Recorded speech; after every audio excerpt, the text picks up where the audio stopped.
ជំរាបសួរខ្ញុំឈ្មោះអ្នកគ្រូកំលីមកពីអង្គការសាលាវិទ្យាសាស្ត្រជាគ្រូបង្គោលដែលទទួលបានវគ្គបណ្តុះបណ្តាលពីអង្គការនេះ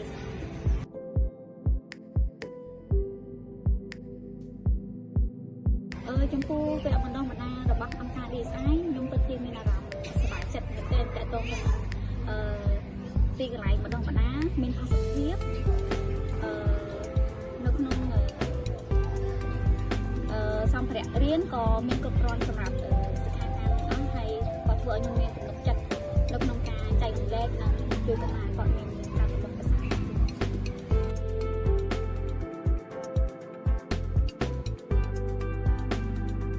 សង្កេតឃើញថាសិស្សដែលគាត់ទទួលបានការបង្រៀនគឺគាត់មានភាពប្រសើរឡើងច្រើនដូចជាគាត់យល់ដឹងពីតំណែងឧទាហរណ៍ថាគាត់យល់ដឹងពីអ្វីដែលលោកគ្រូអ្នកគ្រូនិយាយគាត់យល់ពីភាសាហើយគាត់ក៏យ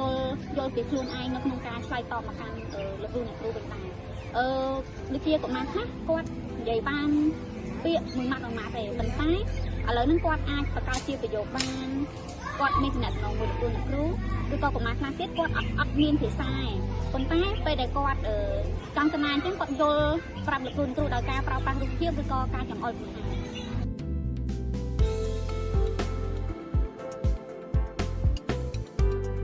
ឃើញថាសិស្សដែលគាត់ទទួលបានការបង្រៀនគឺគាត់មានភាពប្រសើរឡើងច្រើនដូចជាគាត់យល់ដឹងពីតំណែងឧទាហរណ៍ថាគាត់យល់ដឹងពីអ្វីដែលលោកគ្រូអ្នកគ្រូនិយាយគាត់យល់ពីភាសាហើយគាត់ក៏យល់ពីខ្លួនឯងនៅក្នុងការឆ្លើយតបមកកាន់លោកគ្រូអ្នកគ្រូវិញដែរ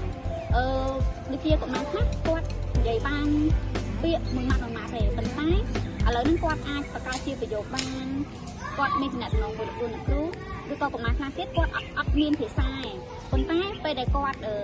ចង់តំណាងអញ្ចឹងគាត់យល់ប្រាប់លោកគ្រូអ្នកគ្រូដោយការប្រើប្រាស់រូបភាពឬក៏ការចង្អុលពីណា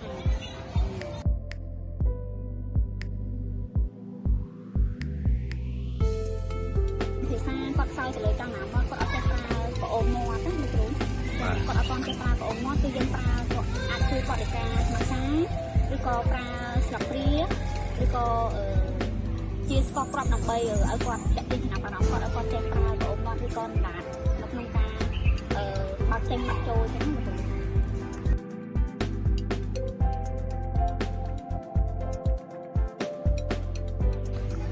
្ញុំសូមផ្អាំផ្ញើទៅកាន់លោកគ្រូអ្នកគ្រូទាំងអស់គ្នាសូមឲ្យគាត់ផ្ដល់ឱកាសឲ្យកុមារដែលគាត់មានតម្រូវការពិសេសទាំងអស់ឲ្យបានចូលរៀនគ្រប់គ្នាផងដែរហើយបើសិនជាលោកគ្រូអ្នកគ្រូត្រូវការវគ្គបណ្តុះបណ្តាលដែលទាក់ទងទៅនឹងតម្រូវការពិសេសជួយកុមារគឺលោកគ្រូអ្នកគ្រូអាចទាក់ទងទៅខាងអង្គការ DSI បាទអរគុណចា៎